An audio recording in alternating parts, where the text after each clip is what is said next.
গত 15 বছরে $234 বিলিয়ন পাচার হয়েছে। পাচারের একটা পদ্ধতি সবাইকে হতভম্ব করে দিয়েছে।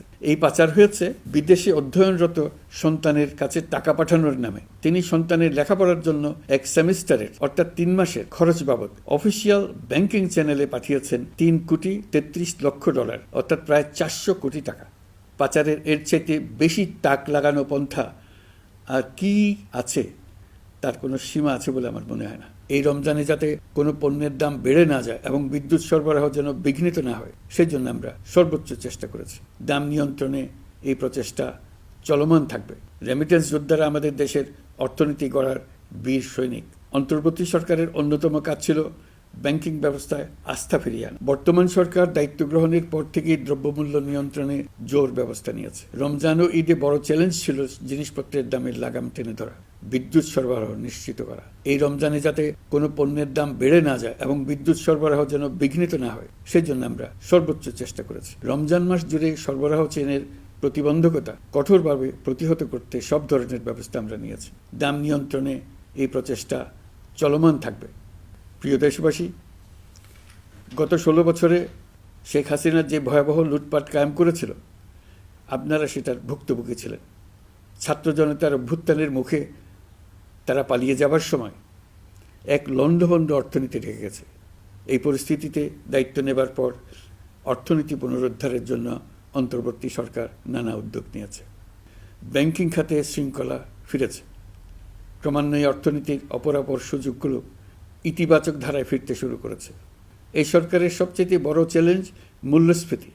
ফেব্রুয়ারিতে মূল্যস্ফীতি 9.32% নেমে এসছে, যা 22 মাসের মধ্যে সর্বনিম্ন। আগামী জুন মাসের মধ্যে এটি 8%-এর নিচে নেমে আসবে বলে আশা করছি। দেশের ধ্বংসপ্রাপ্ত অর্থনীতিতে স্বস্তি এনে দিয়েছে আমাদের প্রবাসী ভাই বোনেরা। অন্তর্বর্তী সরকার দায়িত্ব নেবার পর থেকে রেমিটেন্স ধারাবাহিকভাবে বেড়েছে। ফেব্রুয়ারি মাসে রেমিটেন্স প্রবাহ রেকর্ড গড়েছে, প্রায় 25% বৃদ্ধি পেয়ে $2.5 বিলিয়ন পৌঁছেছে। রেমিটেন্স যোদ্ধারা আমাদের দেশের অর্থনীতি গড়ার বীর সৈনিক। তাদের জন্য প্রক্রিয়াগত যেসব বিষয় রয়েছে সেগুলো সহজ করে দেওয়া আমাদের দায়িত্ব। তারা যেন ভোগান্তির শিকার না হন, দূতাবাস যেন ঠিকমতো কাজ করে, এটি নিশ্চিত করার জন্য আমরা ব্যবস্থা নিয়েছি। আগামী নির্বাচনে যেন তাদের ভোটাধিকার দিতে পারি, সেজন্য কাজ করছি। পলাতক সরকারের আমলে চট দখলের মতো দেশের ব্যাংকগুলো দখল করে নেওয়া হয়েছিল। আমানতকারীর টাকাকে তারা নিজেদের ব্যক্তিগত টাকায় রূপান্তরিত করে ফেলেছিল। অন্তর্বর্তী সরকারের অন্যতম কাজ ছিল ব্যাংকিং ব্যবস্থায় আস্থা ফিরিয়ে আনা, আমানতকারীর স্বার্থ রক্ষা করে নিয়ম শৃঙ্খলা প্রতিষ্ঠা করা, হিসাবপত্রে বিশ্বাসযোগ্যতা স্থাপন করা। ব্যাংকিং ব্যবস্থায় আস্থা প্রতিষ্ঠা করা গেছে।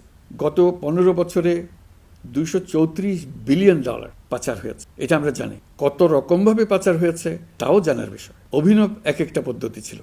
পাচারের একটা পদ্ধতি সবাইকে হতভম্ব করে দিয়েছে। এই পাচার হয়েছে বিদেশে অধ্যয়নরত সন্তানের কাছে টাকা পাঠানোর নামে। তিনি সন্তানের লেখাপড়ার জন্য এক সেমিস্টারের অর্থাৎ 3 মাসের খরচ বাবদ অফিসিয়াল ব্যাংকিং চ্যানেলে পাঠিয়েছেন $3,33,00,000 অর্থাৎ প্রায় 400 কোটি টাকা।